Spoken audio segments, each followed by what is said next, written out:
ಅಶೋಕ್ ಕೇಣಿಗೆ ನೇರವಾಗಿ ಎಚ್ಚರಿಕೆ ಕೊಡ್ಲಿಕ್ಕೆ ಬಯಸ್ತೀನಿ.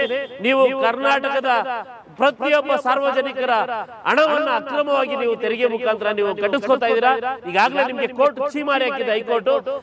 ನ್ಯಾಯಾಲಯಕ್ಕೆ ತಲೆ ಬಗ್ಗೆ ನೀವು ಈ ಕೂಡಲೇ ನೀವು ಸಾರ್ವಜನಿಕರಿಂದ ಹಣ ಕಟ್ಸ್ಕೊಳ್ತಾ ಇರೋದನ್ನ ನಿಲ್ಲಿಸಬೇಕು. ಇಲ್ಲ ಅಂತಂದ್ರೆ ನಿಮ್ಮ ಟೋಲ್ ಬೂತ್ಗಳನ್ನ ಪುಡಿ ಪುಡಿ ಮಾಡಾಕ್ಬಿಡ್ತೀವಿ. ಕನ್ನಡ ಪರ ಹೋರಾಟಗಾರರು, ಸಾಮಾಜಿಕ ಹೋರಾಟಗಾರರು ಅಂತ ಅವ್ರಿಗೆ ನೇರವಾಗಿ ಎಚ್ಚರಿಕೆಯನ್ನ ಕೊಡ್ತಾ ಇದ್ದೀನಿ. ಪೊಲೀಸ್ ಸ್ಟೇಷನ್ ಹತ್ರ ಬಂದ ವಿಚಾರ ಏನು ಸರ್? ಯಾವ ವಿಚಾರಕ್ಕೆ ಸರ್, ನೈಸ್ ರಸ್ತೆಯವರು ಈಗೇನು ಅಕ್ರಮವಾಗಿ ಟೋಲ್ ಕಲೆಕ್ಟ್ ಮಾಡ್ತಾ ಇದ್ದಾರೆ ಅದ್ರ ವಿರುದ್ಧ ಲಾಯರ್ ಪುಟ್ಟೇಗೌಡರು ಮತ್ತೆ ನಾವೆಲ್ಲರೂ ಸೇರಿ ಕನ್ನಡ ಪರ ಹೋರಾಟಗಾರರು, ಸಾಮಾಜಿಕ ಹೋರಾಟಗಾರರೆಲ್ಲ ಸೇರಿ ಇವತ್ತು ನೈಸ್ ರಸ್ತೆ ಟೋಲ್ ವಿರುದ್ಧ ನಾವು ಪ್ರತಿಭಟನೆ ಮಾಡಬೇಕು ಅಂತ ಅಂದ್ಬಿಟ್ಟು ಈಗಾಗಲೇ 3-4 ದಿವಸದಿಂದ ನಾವು ಈಗಾಗಲೇ ಅದನ್ನು ತಯಾರಿ ಮಾಡ್ಕೊಂಡಿದ್ದು. ಆ ಕಾರಣಕ್ಕೋಸ್ಕರ ನಮ್ಮನ್ನು ಹತ್ತಿಕ್ಕೋಸ್ಕರ, ನಮ್ಮ ಹೋರಾಟನ ಹತ್ತಿಕ್ಕೋಸ್ಕರ ಇವತ್ತು ಪೊಲೀಸ್ ಇಲಾಖೆಯನ್ನು ದುರ್ಬಳಕೆ ಮಾಡಿಕೊಂಡು ಅಶೋಕ್ ಕೇಣಿ ನೈಸ್ ರಸ್ತೆ ಮುಖ್ಯಸ್ಥ ಇವತ್ತೇನು ನಮ್ಮ ಹೋರಾಟನ ತಡೆದಿದ್ದಾರೆ. ಆ ಅಶೋಕ್ ಕೇಣಿಗೆ ನೇರವಾಗಿ ಎಚ್ಚರಿಕೆ ಕೊಡ್ಲಿಕ್ಕೆ ಬಯಸ್ತೀನಿ. ನೀವು ಕರ್ನಾಟಕದ ಪ್ರತಿಯೊಬ್ಬ ಸಾರ್ವಜನಿಕರ ಹಣವನ್ನು ಅಕ್ರಮವಾಗಿ ನೀವು ತೆರಿಗೆ ಮುಖಾಂತರ ನೀವು ಕಟ್ಟಿಸ್ಕೊತಾ ಇದ್ದೀರಾ. ಈಗಾಗಲೇ ನಿಮಗೆ ಕೋರ್ಟ್ ಛೀಮಾರಿ ಹಾಕಿದೆ ಹೈಕೋರ್ಟು.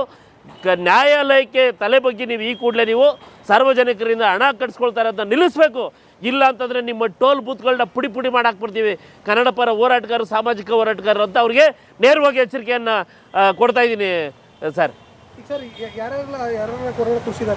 ಈಗ ಗಿರೀಶ್ ಗೌಡ್ರು, ಕೃಷ್ಣೇಗೌಡರು, ಪುಟ್ಟೇಗೌಡರು, ಸುಮಾರು 16 ಜನ ಬೇರೆ ಬೇರೆ ಸ್ಟೇಷನ್ಗಳಲ್ಲಿ ಕರ್ಕೊಂಡೋಗಿ ಸುಮಾರು 100 ಹೋರಾಟಗಾರರನ್ನ ಇವತ್ತು ಪ್ರಿವೆಂಟಿವ್ ಅರೆಸ್ಟ್ ಮಾಡಿದ್ದಾರೆ. ಇದು ಹತ್ತಿಕ್ಕೋ ಅಂತ ಕೆಲಸ ಹೋರಾಟನ ನಾವು ಶಾಂತಿಯುತವಾಗಿ ಹೋರಾಟ ಮಾಡಬೇಕಂತೀರೋ ಹೋರಾಟನ ನೀವು ಹತ್ತಿಕ್ಕಿ ನಮ್ಮನ್ನು ಉಗ್ರ ಹೋರಾಟಕ್ಕೆ ನೀವು ಆಹ್ವಾನ ಕೊಡ್ತಾ ಇದ್ದೀರಿ. ಅಶೋಕ್ ಕೇಣಿ ಅವರೇ, ನಿಮಗೆ ನೇರ ಎಚ್ಚರಿಕೆ ಕೊಡ್ತಾ ಇದ್ದೀನಿ. ನಿಮ್ಮ ಒಂದೇ ಒಂದು ಟೋಲ್ ಬೂತ್ಗಳನ್ನ ಬಿಡಲ್ಲ, ಪುಡಿ ಪುಡಿ ಮಾಡಾಕ್ತೀವಿ. ನೀವು ನಮಗೆ ಈ ರೀತಿ ತೊಂದರೆ ಕೊಟ್ಟರೆ ಪೊಲೀಸರನ್ನ ಉಪಯೋಗಿಸ್ಕೊಂಡು ಅಂತ ಅಂದ್ಬಿಟ್ಟು ನೇರವಾಗಿ ಎಚ್ಚರಿಕೆ ಕೊಡ್ತಾ ಇದ್ದೀನಿ ಸರ್. ಈಗ ನಿನ್ನೆ ತಾನೇ ನೀವು ಕೂಡ ಟೋಲ್ ಹತ್ರ ಹೋಗಿದ್ರಿ, ಅಲ್ಲಿ ಸಿಬ್ಬಂದಿ ಏನು ಕೇಳಿದ್ರೆ ಏನು ಹೇಳ್ತಾರೆ ಸರ್? ಸಿಬ್ಬಂದಿ ನಮಗೇನು ಗೊತ್ತಿಲ್ಲ ಅಂತಾರೆ, ಅವ್ರಿಗೂ ಗೊತ್ತಿದೆ, ಸಿಬ್ಬಂದಿಗೂ ಗೊತ್ತಿದೆ ಇದು ಅಕ್ರಮವಾಗಿ ಟೋಲ್ ಕಲೆಕ್ಟ್ ಮಾಡ್ತಾ ಇದೀವಿ ಅಂತ. ಅಲ್ಲಿ ಕೆಲಸ ಮಾಡ್ತಾ ಇರೋ ಪ್ರತಿ ಸಿಬ್ಬಂದಿಗೂ ಗೊತ್ತಿದೆ. ಅಲ್ಲಿಂದ ಹೊರಗಡೆ ಬಂದು ನಮಗೆ ಫೋನ್ ಮಾಡ್ತಾರೆ, ಅಣ್ಣ ನಮಗೂ ಗೊತ್ತಿದೆ ಅಣ್ಣ, ನಾವೇನು ಮಾಡೋದು, ಸಂಬಳಕ್ಕೆ ನಾವು ಕೆಲಸ ಮಾಡ್ತಾ ಇದ್ದೀವಿ, ಇಲ್ಲಿ ಓಡಾಡ್ತಾ ಇರೋಂಥ ಜನ ನಮ್ಮವ್ರಿಗೆ ತೊಂದರೆ ಆಗ್ತಾ ಇದೆ, ಇದನ್ನು ಹೇಗಾದರೂ ಮಾಡಿ ತಡೆದು ಸರ್ಕಾರದ ಇದಕ್ಕೆ ಒಪ್ಪಿಸಿ ನೀವು ಹೋರಾಟ ಮಾಡಿ, ದೊಡ್ಡ ಮಟ್ಟದ ಹೋರಾಟ ಮಾಡಿ ಅಂತ ಅಂದ್ಬಿಟ್ಟು ಅಲ್ಲಿನ ಸಿಬ್ಬಂದಿಗಳೇ ನಮ್ಗೆ ಕರೆ ಕೊಡ್ತಾ ಇದ್ದಾರೆ. ಈಗ ಸರ್, ಟೋಲು ಇಷ್ಟೇ ತಗೋಬೇಕು ಅಂತ ಹೇಳ್ಬಿಟ್ಟು ಸರ್ಕಾರದಿಂದ ಆದೇಶ ಇದೆ, ಬಟ್ ಇವರು ಜಾಸ್ತಿ ಮಾಡಿರೋದಕ್ಕೆ ಯಾವುದೇ ರೀತಿ ಪುರಾವೆಗಳಿಲ್ಲ. ಮತ್ತೆ ಸರ್ಕಾರ ಏನು ಮಾಡ್ತಾ ಇದೆ ಇದಕ್ಕೋಸ್ಕರ? ಸರ್, ಈ ಅಶೋಕ್ ಕೇಣಿ ಅನ್ನೋರು ಎಷ್ಟು ಬೇಕಾದ್ರೂ ಮೈಲಿ ಅಂತ ಅಂದ್ಬಿಟ್ಟು ಬಿಟ್ಬಿಟ್ಟು ಅವ್ರು ಸರ್ಕಾರದವ್ರು ಇವ್ರಿಗೆ ಕಡಿವಾಣ ಹಾಕೋರೇ ಇಲ್ಲ. ಏನು ಇವ್ರ ಅಪ್ಪಂದು ರಸ್ತೆ ಅಂದ್ಬಿಟ್ಟು ಇವ್ರು ಬೇಕಾದಷ್ಟು ರೈತರುಗಳಿಗೆ ಇನ್ನೂ ಅಕ್ವೈರ್ ಮಾಡಿರೋ ದುಡ್ಡು ಕೊಟ್ಟಿಲ್ಲ. ಅಶೋಕ್ ಕೇಣಿ ಈ ರೀತಿ ದೌರ್ಜನ್ಯ, ದಬ್ಬಾಳಿಕೆ ಅದು ಕರ್ನಾಟಕದ ಜನ ಮೇಲೆ ಮಾಡಿದ್ರೆ ಇದು ಭಾಳ ಮುಂದೆ ಪರಿಣಾಮ ಎದುರಿಸ್ಬೇಕಾಯ್ತದೆ ಅಶೋಕ್ ಕೇಣಿ ಅವರು. ಸರ್, ಈಗ ಹೋರಾಟ ಅಥವಾ ಒಂದು ಪ್ರಶ್ನೆ ಮಾಡುವಂಥ ಹಕ್ಕು ಎಲ್ಲರಿಗೂ ಇದೆ, ಬಟ್ ಪ್ರಶ್ನೆ ಮಾಡಿದವ್ರನ್ನ ಈ ಥರ ಕೂರಿಸಿದ್ರೆ ಏನು ಅರ್ಥ ಸರ್? ಇದು ಕಾನೂನಿನ ಅಡಿನಲ್ಲಿ ಪ್ರತಿಯೊಬ್ಬರು ಟೋಲ್ ಕಲೆಕ್ಟ್ ಮಾಡ್ತಾರೋ ಅಥವಾ ರಸ್ತೆ ಮಾಡಿದಾರೋ ಅಥವಾ ಅಕ್ವೈರ್ ಮಾಡಿದಾರೋ ಅದು ಎಲ್ಲನೂ ಕಾನೂನಿನ ಅಡಿಲಿದ್ದಾಗ ಟೋಲನ್ನು ಫಿಕ್ಸ್ ಮಾಡಿದಾಗ ಕಾನೂನು ಅಡಿಲೇ ಮಾಡಬೇಕಲ್ಲ. ಯಾವುದೇ ಒಂದು ಪ್ರಾಜೆಕ್ಟ್ ಕಂಪ್ಲೀಟ್ ಆಗಿನ ಮುಂಚೆ ಈಗ ಇವ್ರ ಪ್ರಾಜೆಕ್ಟು ಬರೀ 5% ಮಾಡಿಲ್ಲ, ಇನ್ನೂ 95% ಹಂಗೆ ಬಿದ್ದಿದೆ. ಈಗ ಇವರು ಏಕಾಏಕಿ ಟೋಲ್ 25 ವರ್ಷದಿಂದ ಕಲೆಕ್ಟ್ ಮಾಡ್ತಾ ಇದ್ದಾರೆ. ಇದು ಅಕ್ರಮವಾಗಿ ಮಾಡ್ತಾ ಇರೋದು. ಇವರು 25 ವರ್ಷದಿಂದ ಟೋಲ್ ಏನು ಕಲೆಕ್ಟ್ ಮಾಡ್ತಾ ಇದ್ದಾರೆ ಇದೆಲ್ಲ ಅಕ್ರಮ. ಪಿನ್ ಟು ಪಿನ್ ನಮ್ಮ ಹೈಕೋರ್ಟು ಇವ್ರಿಗೆ ಛೀಮಾರಿ ಹಾಕಿದೆ. ಈ ವಿಷಯವಾಗಿ ನಮ್ಮ ಮಾಜಿ ಮುಖ್ಯಮಂತ್ರಿಗಳು ಕೂಡ ಮಾತಾಡಿದ್ರು, ನಿನ್ನೆ ದಿನ ಮುಂಚೆನೂ ಮಾತಾಡಿದ್ರು. ನಮ್ಮ ಮಾಜಿ ಮುಖ್ಯಮಂತ್ರಿ, ನಮ್ಮ ನಾಯಕರಾದಂಥ ಕುಮಾರಣ್ಣವರು ಮುಂಚೆನೂ ಮಾತಾಡಿದ್ರು. ನಿನ್ನೆನೂ ಸಹ ಸರ್ಕಾರಕ್ಕೆ ಪತ್ರ ಬರೆದು ಮುಖ್ಯಮಂತ್ರಿ ಅವ್ರ ಗಮನಕ್ಕೆ ತಂದಿದ್ದಾರೆ. ಈ ಕೂಡಲೇ ಅವ್ರಿಗೆ ಗಡುವು ಕೊಟ್ಟಿದ್ದಾರೆ. ಈ ಕೂಡಲೇ ಅದನ್ನು ಟೋಲ್ನ ನಿಲ್ಲಿಸ್ತಿಲ್ಲ ಅಂತಂದರೆ ಎಲ್ಲ ಬೂತ್ಗಳನ್ನು ಸಾರ್ವಜನಿಕರೇ ಚರ್ಚೆ ಹಾಕುವಂಥ ಕೆಲಸ ಆದಷ್ಟು ಹತ್ರ ಬರ್ತಾ ಇದೆ ಸರ್. ಈಗ ನೋಡಿ, ಈಗ ಪುಟ್ಟೇಗೌಡರಾಗಿರ್ಬೋದು, ನಿಮ್ಮಂಥ ಸಾಮಾಜಿಕ ಹೋರಾಟಗಾರರು ಈ ರೀತಿಯ ಹತ್ತಿಕ್ಕುವಂಥ ಕೆಲಸ ಮಾಡಿದ್ರೆ ಮುಂದಿನ ನಡೆ ಏನಾಗಿರುತ್ತೆ? ದೊಡ್ಡ ಮಟ್ಟದಲ್ಲಿ ಯಾವ ರೀತಿ ಆಗ್ಬೋದು? ಇವತ್ತು ಸರ್ಕಾರನೇ ನಿಂತು ಆ ಟೋಲ್ನ ವಶಕ್ಕೆ ಪಡಿಬೇಕಾಯ್ತು. ಆದರೆ ನಮ್ಮ ದುರದೃಷ್ಟ, ಈ ಸರ್ಕಾರಗಳು ಇಂಥವ್ರ ಪಾಪದ ಹಣದಿಂದ ಸರ್ಕಾರಗಳು ನಡೀತಾ ಇರೋದು. ಇವತ್ತು ಕೇಂದ್ರಕ್ಕೆ ಇಂಥ ಮೂಟೆ ಇವರು ಮುಖ್ಯಮಂತ್ರಿ ಮಾಡೋದಕ್ಕೆ ಅವ್ರು ಹಣ ಕೊಡಬೇಕಲ್ಲ, ಇಂಥ ಪಾಪದ ಹಣನ ಕೇಂದ್ರಕ್ಕೆ ಕಳಿಸ್ತಾ ಇದ್ದಾರೆ.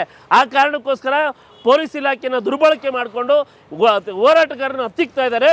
ಇದು ತುಂಬ ದಿನ ನಡೆಯಲ್ಲ. ಕಾನೂನಿನ ಚೌಕಟ್ಟಲ್ಲಿ ಇವ್ರು ಏನು ಬೇಕಾದ್ರೂ ಮಾಡಲಿ, ಆದರೆ ಪೊಲೀಸರನ್ನ ದುರುಪಯೋಗ ಮಾಡಿಕೊಂಡು ಇವರು ಇಂಥ ಹೋರಾಟಗಳನ್ನ ಹತ್ತಿಕ್ಕೋದ್ರಿಂದ ಮುಂದೆ ಸಾರ್ವಜನಿಕರ ಇದನ್ನು ಎದುರಿಸ್ಬೇಕಾಯ್ತದೆ. ಈಗ ಆಲ್ರೆಡಿ ಅಂದರೆ ತುಂಬ ಜನ ಕೂಡ ಹೋಗಿ ಕೇಳ್ತಾ ಇದ್ದಾರೆ, ಟೋಲ್ ಯಾಕೆ ತೊಗೋತಾ ಇದ್ದೀರಾ, ಟೋಲ್ ತೊಗೋಬಾರ್ದು ಅಂತಿದೆ ಅಂತ ಹೇಳ್ಬಿಟ್ಟು. ಬಟ್ ಯಾವುದಕ್ಕೂ ಭಕ್ತ ಇಲ್ವಲ್ಲ ಅಂತ. ಅವರು ತಮ್ಮ ಸ್ವಂತ ಪ್ರಾಪರ್ಟಿ ಮಾಡ್ಕೊಬಿಟ್ಟಿದ್ದಾರೆ. ಇದು ಸರ್ಕಾರದ ಅಧೀನದಲ್ಲಿಲ್ಲ, ತಮ್ಮ ಸ್ವಂತ ನಾವೇ ಮಾಡಿದ್ದು ತೀರ್ಮಾನ, ನಾವೇ ತಗೊಂಡಿದ್ದು ತೀರ್ಮಾನ ಅನ್ನೋ ರೀತಿ ಅಶೋಕ್ ಕೇಣಿ ಮೆರೀತಾ ಇದ್ದಾರೆ. ಪ್ರತಿಯೊಬ್ಬರು ಕಾನೂನು ಚೌಕಟ್ಟಿನಲ್ಲೇ ಮಾಡಬೇಕಾಯ್ತು ಸರ್. ಏನು ಅವ್ರ ಅಪ್ಪನ ಮನೆದಲ್ಲ, ಅವ್ರ ಸ್ವಂತ ಜಾಗ ಅಲ್ಲ ಅದು. ಇವತ್ತಿನವರೆಗೂ ರೈತರಿಗೆ ಅಲ್ಲಿ ಏನು ಅಕ್ವೈರ್ ಮಾಡೋ ಜಮೀನಿಗೆ ಇವತ್ತಿನವರೆಗೂ ದುಡ್ಡು ಕೊಟ್ಟಿಲ್ಲ. 25 ವರ್ಷ 30 ವರ್ಷ ಆದ್ರೂ ಅವರ ರೈತರು ಯಾವ ರೀತಿ ಇದು ಕಷ್ಟಪಡ್ತಾ ಇರ್ಬೋದು. 2 ಎಕರೆ 3 ಎಕರೆ ತೊಗೊಂಡು ಇವತ್ತಾಗಲೇ ಕೋಟಿಗಟ್ಟಲೆ ಇದೆ, 20 ಕೋಟಿ 10 ಕೋಟಿ ಒಂದೊಂದು ಎಕರೆ ಇದೆ. ಅವತ್ತು 2 ಲಕ್ಷ 3 ಲಕ್ಷಕ್ಕೆ ತೊಗೊಂಡಿದ್ದಾರೆ. ಅಂಥ ರೈತರು ಇವತ್ತಿಗೂ ₹1 ಬಿಡಿ ಕಾಸು ಪರಿಹಾರ ತೊಗೊಂಡಿಲ್ಲ. ಈಗ ಅಶೋಕ್ ಕೇಣಿ ಅವ್ರನ್ನ ಕೇಳಿದಾಗ ಯಾಕೆ ಈ ರೀತಿ ಆಗ್ತಾ ಇದೆ ಅಂದಾಗ ಅವ್ರು ಹೇಳ್ತಾರೆ, ನಿಮ್ಗೆ ಯಾರು ಹೇಳಿದ್ರು ಅವ್ರನ್ನೇ ಹೋಗಿ ಕೇಳೋಗಿ ಅಂತ ಪ್ರಶ್ನೆ ಮಾಡ್ತಾ ಇದ್ದಾರೆ. ಉಡಾಪೆ, ಇವರ ಮೈಯಲ್ಲಿ ಸೊಕ್ಕು ತುಂಬಿಕೊಂಡಿದೆ, ಹಂಗಾಗಿ ಉಡಾಪೆ ಉತ್ತರ ಕೊಡ್ತಾರೆ. ಏನು ಇವ್ರ ತಾತನ ಆಸ್ತಿ, ಇವ್ರ ತಂದೆ ಆಸ್ತಿ ಅಂತ ಅಂದ್ಬಿಟ್ಟು, ಇದು ಸಾರ್ವಜನಿಕರ ಆಸ್ತಿನ ಅಕ್ವೈರ್ ಮಾಡಿದಿರೋದು ಅಂತ ಅಂದ್ಬಿಟ್ಟು ಆತನಿಗೆ ಗಮನದಲ್ಲಿರಬೇಕಾಯ್ತು, ತಲೆನಲ್ಲಿರಬೇಕಾಯ್ತು. ಸೌಜನ್ಯವಾಗಿ ಮಾಧ್ಯಮಗಳು ಕೇಳಿದಾಗ ಪ್ರಶ್ನೆಗೆ ಉತ್ತರ ಕೊಡಿಸ್ಬೇಕಾಯ್ತು. ಆದರೆ ಅವ್ರು ಗಲಿಬಿಲಿ ಆಗೋದು ನೋಡಿದ್ರೆ ನಿಮಗೆ ಅರ್ಥ ಆಗುತ್ತೆ ಅವರೆಷ್ಟು ಅಕ್ರಮಗಳನ್ನ ಮಾಡ್ತಾ ಇದ್ದಾರೆ. ಅಕ್ರಮಗಳಿಂದ ಹಣ ತೆರಿಗೆಯನ್ನು ಏನು ಟೋಲ್ ಮುಖಾಂತರ ವಸೂಲಿ ಮಾಡ್ತಾ ಇದ್ದಾರೆ ಅನ್ನೋದು ನಿಮಗೆ ಗೊತ್ತಾಗುತ್ತೆ ಸರ್. ಸರ್ಕಾರಕ್ಕೆ ಏನು ಹೇಳ್ತೀರಾ ಸರ್? ಸರ್ಕಾರಕ್ಕೆ ನೇರವಾಗಿ ಎಚ್ಚರಿಕೆ ಕೊಡ್ತಾ ಇದ್ದೀವಿ.